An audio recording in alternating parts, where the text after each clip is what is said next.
आज पॉलिटी का जो मैं शुरुआत करने के लिए जा रहा हूं, जिसमें आप लोग टोटल पॉलिटी पूरी राजनीति शास्त्र आप हमारे YouTube चैनल, जो मेरा YouTube चैनल है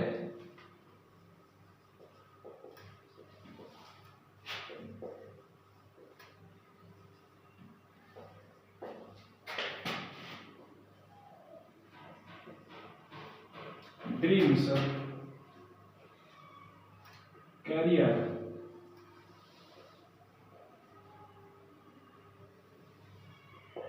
सचिन सर, इस पर पूरा बेटा पॉलिटी, इकोनॉमी, ज्योग्राफी, हिस्ट्री सारे सब्जेक्ट आपको फ्री ऑफ कॉस्ट मिलेंगे।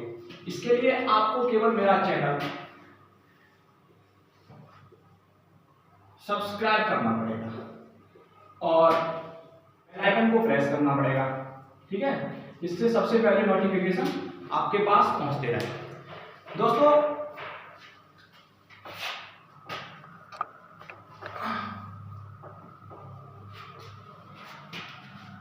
जो हमारा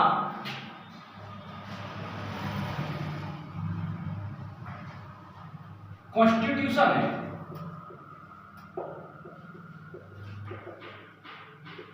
यानी इसे हम कहते हैं संविधान। संविधान इसे हम इंडियन कॉन्स्टिट्यूशन के नाम से जानते हैं। इंडियन कॉन्स्टिट्यूशन यानी भारतीय संविधान। भारतीय संविधान, संविधान कहते किसे?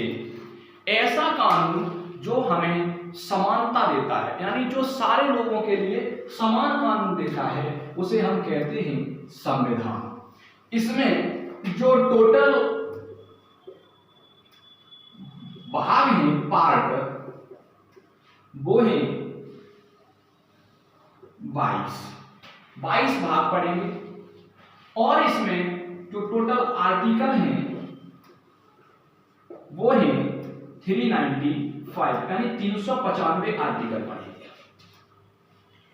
इसका जो इतिहास है, भारतीय संविधान का इतिहास है, जैसे रेगुलेटिंग एक्ट है, फिर से इंडिया एक्ट है, और भी सारे जितना भी इतिहास है वो हम बाद में पढ़ेंगे, क्योंकि बच्चा इससे पहले ही घबरा जाता है, ठीक है, बोरियत महसूस करने लगता है। इसलिए हमने पहले पार्ट शुरू किए हैं और जब आपको 395 आर्टिकल आ जाएंगे उसके बाद में आपके अंदर एक ऊर्जा उत्पन्न हो जाएगी, फिर वो बहुत नॉर्मल लगने लगेगा।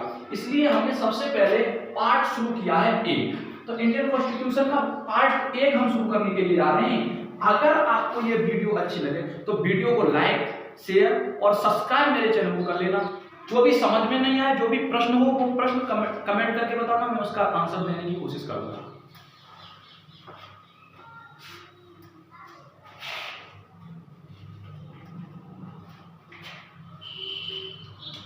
इसमें हम शुरुआत करते हैं भाग 1, यानी पार्ट 1। पार्ट 1 में जो हम बात करते हैं, इसमें जैसे आप किसी भी किताब को ले लेते हैं तो उस किताब में जो चैप्टर का नाम होता है, उस चैप्टर को ही हम कहते हैं संविधान की भाषा में पार्ट। जैसे चैप्टर का नाम जैसे किसी का है नंबर सिस्टम ही ले लीजिए, उसी तरह से इसका पार्ट का नाम है संघ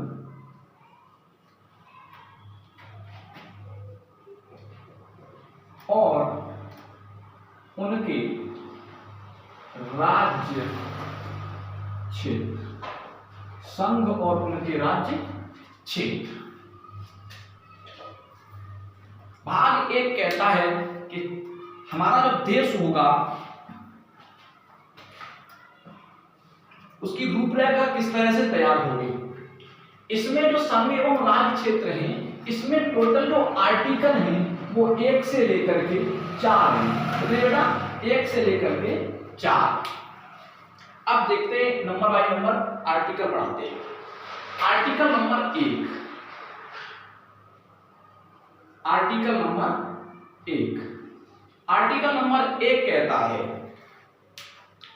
आर्टिकल नंबर 1 कहता है कि इंडिया दैट इज India,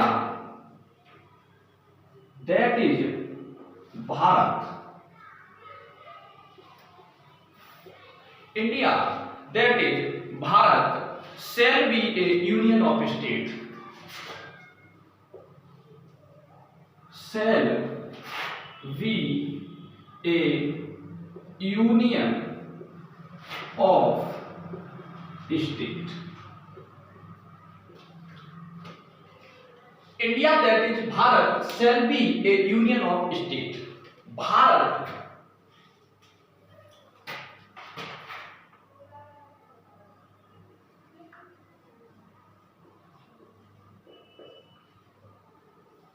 अनुच्छेद नंबर 1 ये कहता है कि भारत राज्यों का संघ होगा। भारत राज्यों का संघ होगा। संघ होगा। अच्छा, संघ कौन सा वाला होगा?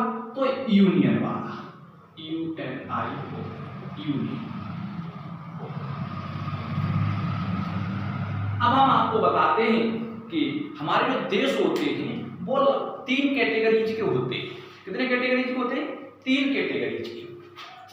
इसमें नंबर 1 होता है कन्फेडरेशन, फेडरेशन, इसे हम कहते हैं परिसंघ, परिसंघ। ये कन्फेडरेशन क्या होता है, इस पर थोड़ा ध्यान देते हैं।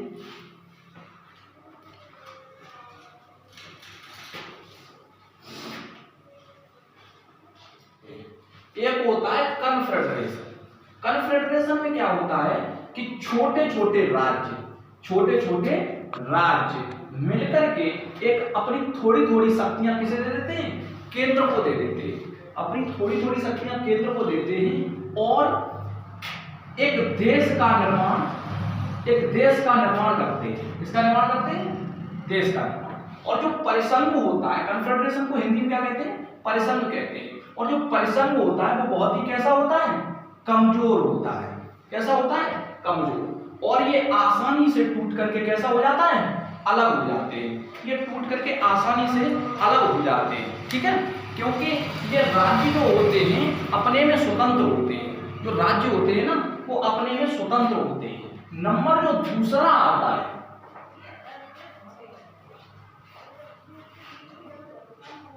नंबर 1 कन्फेडरेशन समझ में आ गया होगा। नंबर जो दूसरा होता है वो होता है फेडरेशन। क्या होता है? फेडरेशन। फेडरेशन का मतलब होता है संघ, संघ, संघ। इसमें भी क्या होता है कि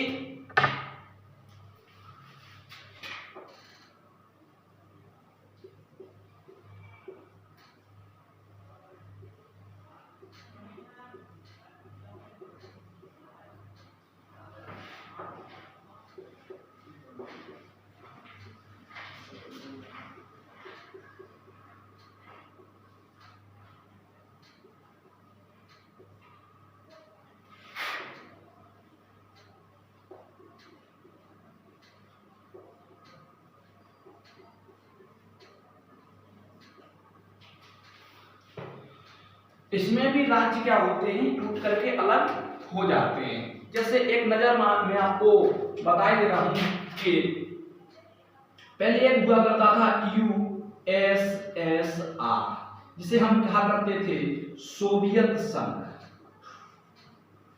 सोवियत संघ, सोवियत संघ। इसके लगभग 15 टुकड़े हुए। ये 15 देशों में लगभग विभाजित। इसी का एक टुकड़ा है रूस, हम कहते हैं रशियन, रूस। व्लादिमीर पुतिन यहाँ के राष्ट्रपति है। ठीक है,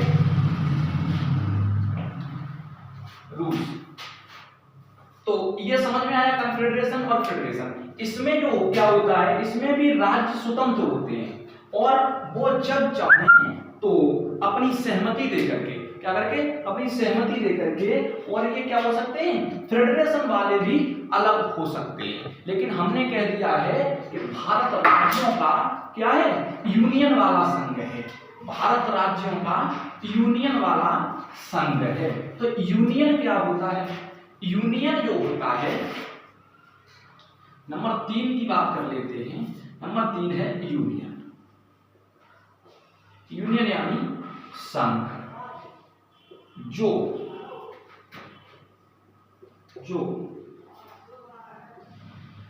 टूटकर कभी अलग न हो सके।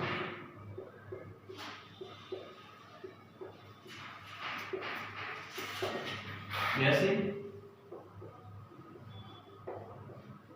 भारत यूनियन क्या होता है, जो टूट करके कभी भी अलग न हो सके, वो क्या होता है, यूनियन। इसमें कोई भी राज्य या कोई भी राज्य का कोई भी टुकड़ा अगर ये चाहे कि हम स्वतंत्र होना चाहते हैं तो वो नहीं हो सकता है, क्योंकि हम कैसे हैं, यूनियन वाले संघ हैं। ठीक है जी। अब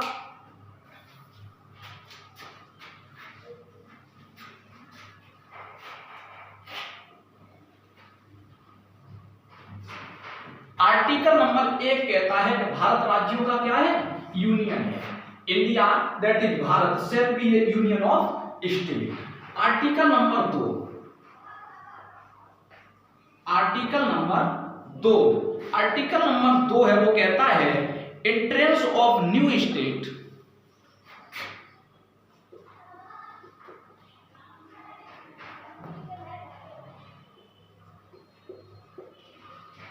entrance of new state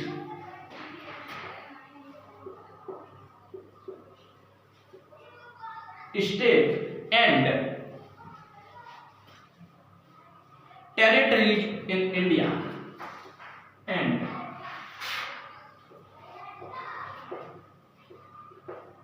territories in India।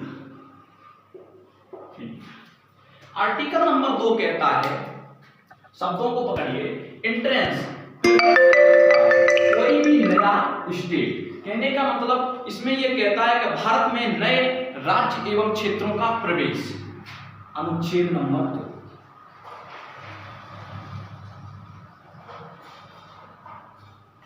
अनुच्छेद नंबर 2 कहता है कि भारत में नए राज्य एवं केंद्र शासित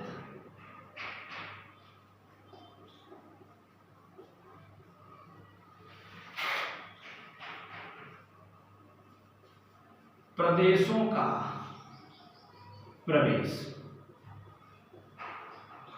अगर किसी भी देश का कोई भी राज्य ये चाहता है कि वो भारत में मिलना चाहता है, तो हम आर्टिकल नंबर 2 के तहत उसे क्या करते हैं, भारत में मिला लेते हैं। उसे हम क्या करते हैं, आर्टिकल नंबर 2 के तहत भारत में मिला लेते हैं। जैसे थोड़ा गौर करते हैं कि आर्टिकल नंबर 2 के तहत हमने क्या किया है, किसे मिलाया है। तो एक पहले देश हुआ करता था जिसका नाम था सिक्किम।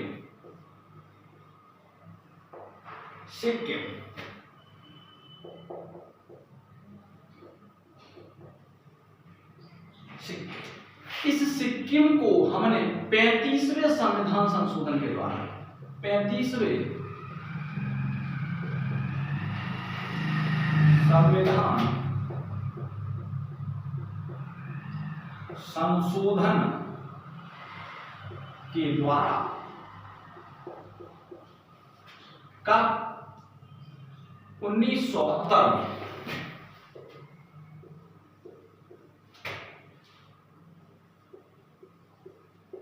असम का शहर राज्य बना।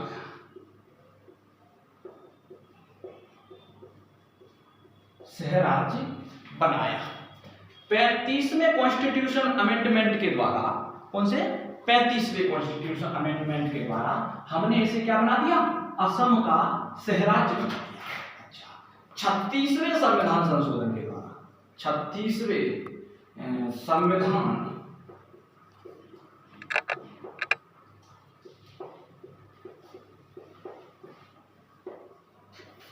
संशोधन के द्वारा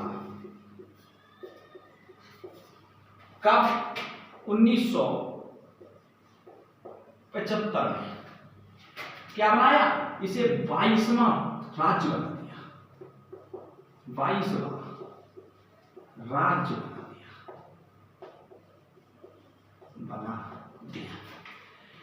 यानी आर्टिकल नंबर 2 ये कहता है कि कोई भी देश या किसी भी देश का कोई भी टुकड़ा या किसी भी देश का कोई भी केंद्र शासित प्रदेश अगर भारत में आकर के मिलना चाहता है तो वो आकर के मिल सकता है। जैसे हमने 35वें संविधान संशोधन के द्वारा 1974 में असम का एक सहराज्य बनाया, किसे, सिक्किम को। किसे बनाया, सिक्किम को। और 36वें संविधान संशोधन 1975 में इसे संविधान संशोधन के द्वारा 22वां राज्य बना दिया, भारत का 22वां राज्य सिक्किम। अब इस सिक्किम पे थोड़ी नजर डाल लेते हैं कि सिक्किम जो है ना सबसे छोटा राज्य, सबसे छोटा राज्य। किस स्थिति से, जनसंख्या की स्थिति से। जनसंख्या की दृष्टि से भारत का जो सबसे छोटा राज्य है वो है सिक्किम। ठीक है, आप देखिए आर्टिकल नंबर 2 तो कहता है कि विदेश से कोई भी अगर राज्य आ रहा है या हमारे देश में कोई भी मिलना चाहता है तो हम उसे क्या कर सकते हैं, मिला सकते हैं। और article number 3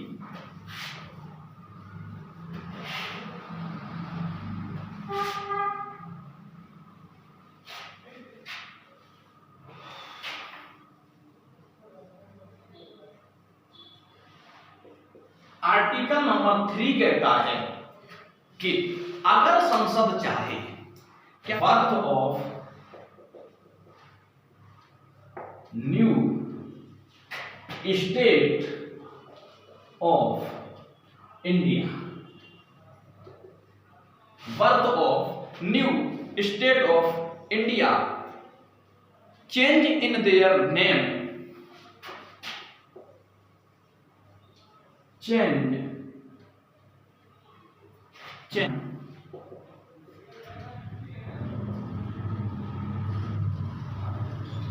name and boundaries,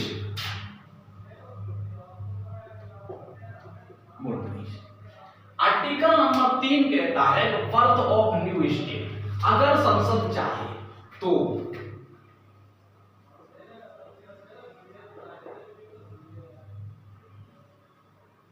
अनुच्छेद 3 के तहत भारत में नवीन राज्यों का जन्म, भारत में नवीन राज्यों का जन्म और किसी भी राज्य का सीमा तथा नाम में परिवर्तन, सीमा तथा नाम में परिवर्तन, सीमा तथा नाम में परिवर्तन। ये काम कौन कर सकता है, ये दोनों काम कौन कर सकता है, संसद। कौन करेगा, संसद। संसद अगर चाहे तो भारत में नए राज्य का गठन कर सकती है, जैसे हमारे यहां किया गया है। देखना, हमने यूपी से क्या बना दिया, उत्तराखंड। यूपी से हमने बनाया उत्तराखंड, हमने बिहार से बनाया झारखंड, बिहार से बनाया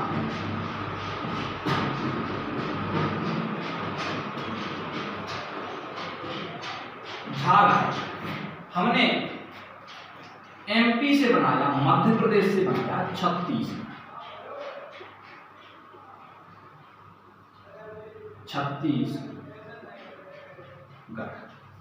यूपी से उत्तराखंड, बिहार से झारखंड और एमपी से छत्तीसगढ़। यूपी से जो मैंने उत्तराखंड बनाया था वो बनाया था 9 नवंबर सन 2000।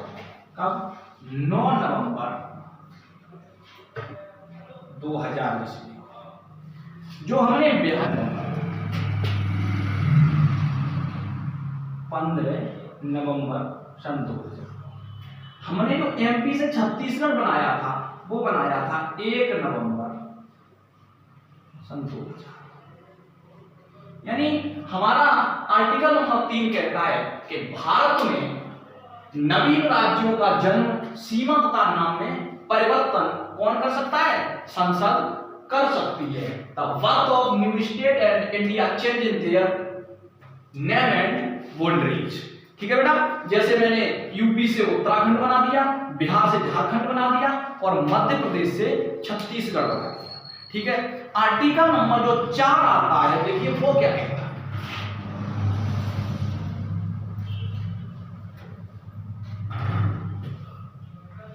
आर्टिकल नंबर जो 4 है वो कहता है कि if a law is made,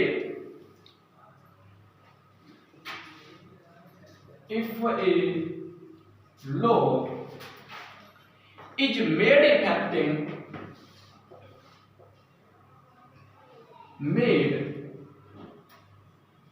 effective, article 1, 2 और 3, then article 1, 2, 3, then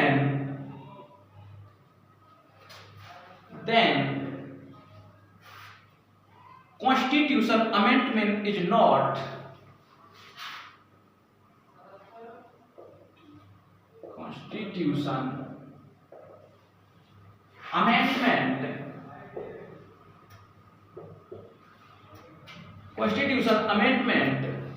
is not compulsory, is not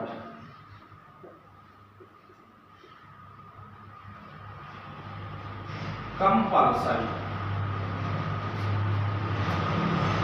यदि संसद क्या कहता है? यदि अनुच्छेद 1, 2, 3 को प्रभावित करने, अनुच्छेद नंबर 4 क्या कहता है? यदि अनुच्छेद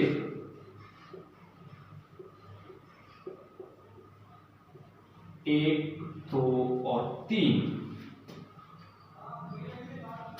1, 2 और 3 को प्रभावित करने वाला कोई भी कानून, प्रभावित करने वाला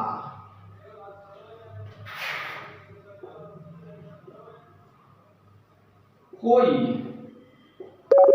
कानून बनाया जाता है तो संविधान में संशोधन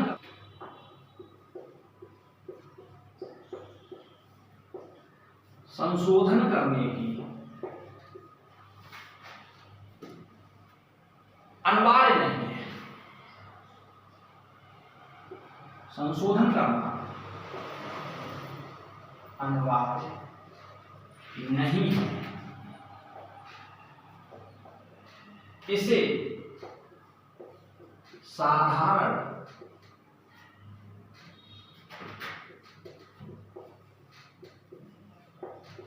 विधेयक द्वारा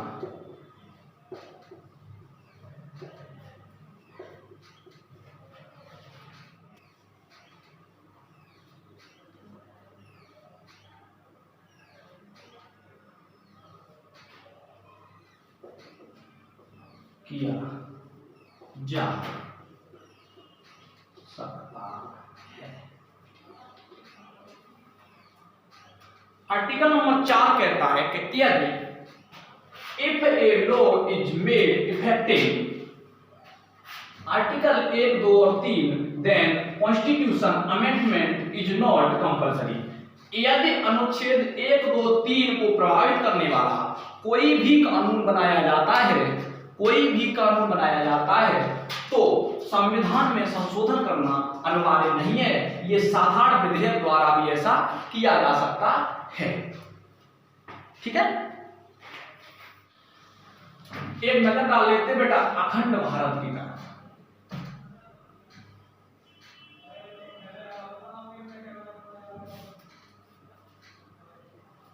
अखंड भारत का मतलब होता है जिसके कभी खंडन न किए जा सके, जिसके कभी खंडन न किए जा सके। तो हमने कहीं ना कहीं हमने अपने देशों को टुकड़ों में बंटते हुए देखा है, सुना है, पढ़ा है। देखना 1893 ईस्वी एक सन हुआ करती थी 1893, इसमें हमने अपने देश को तोड़ा, डूरंड रेखा खींची गई। कौन सी रेखा? डूरंड।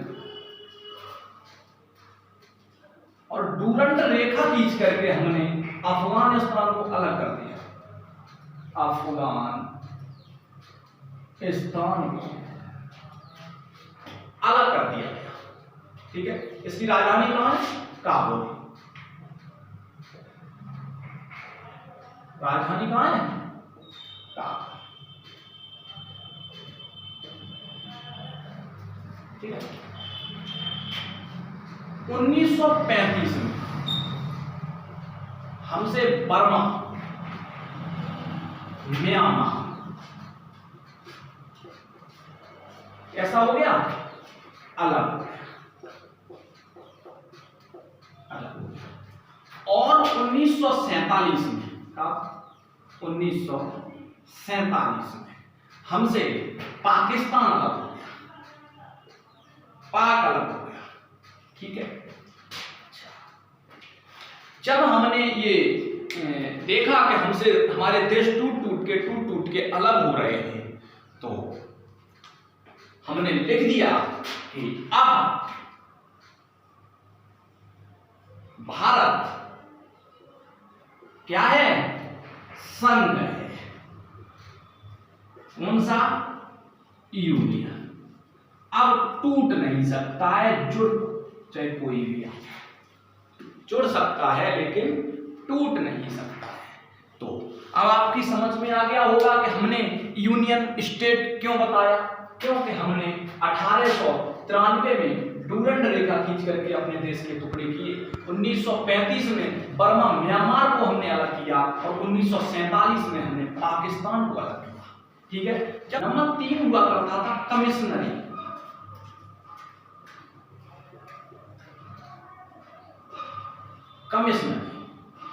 कमिश्नरी वो होते थे जो अंग्रेजों के, ये क्या हुआ करते थे? अंग्रेजों के यहाँ नौकरी करने वाले, यानी कहने का मतलब अंग्रेजों के ये दलाल हुआ करते थे। इनका काम होता था रेवेन्यू को कलेक्ट करना, रेवेन्यू कलेक्शन। देखिए हमारे देश में अंग्रेज जो आए थे, वो अंग्रेज इसलिए नहीं आए थे कि हमें हमारे देश पे कब्जा करना है, लेकिन जब जब हमारा देश बटा है तब तक हमारा देश लुटा है और तब तक हमारे देश के टुकड़े हुए। ठीक है, तो अंग्रेजों ने ये सोचा था कि जैसे हमारा उत्तर प्रदेश ही ले लीजिए, उत्तर प्रदेश में अंग्रेज पूरे उत्तर प्रदेश पे अगर कब्जा करते, शासन करना चाहते, तो देखना मकान बनवाते, आवास योजना देते, शहर बनवाते, नाली बनवाते, खड़ंजे बनवाते, लेकिन इससे क्या होता? पैसे खर्च होते। तो अंग्रेजों ने अपना दिमाग लगाया और जैसे उत्तर प्रदेश में आगरा है, उत्तर प्रदेश में लखनऊ है, बिहार में मुजफ्फरपुर है, पटना है, इन जगहों पर कलकत्ता मतलब बंगाल में कलकत्ता है, इन जगहों पे इन्होंने अपने क्या बिठा दिए? कमिश्नर बिठा दिए। और कमिश्नर क्या करते थे? रेवेन्यू कलेक्शन करते थे।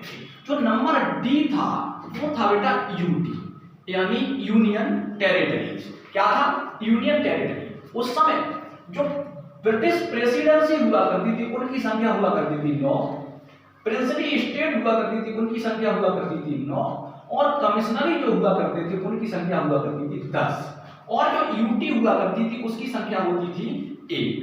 यूटी की संख्या कितनी होती थी? 1। और ये यूटी का नाम था अंडमान निकोबार, अंडमान निकोबार।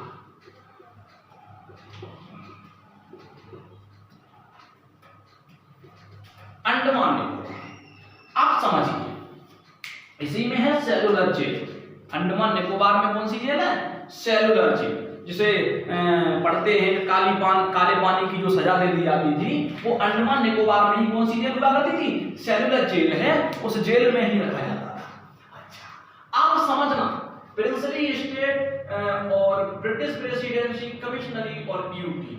आप थोड़ा ध्यान देते हैं कि हमारे यहाँ जो प्रिंसली स्टेट थी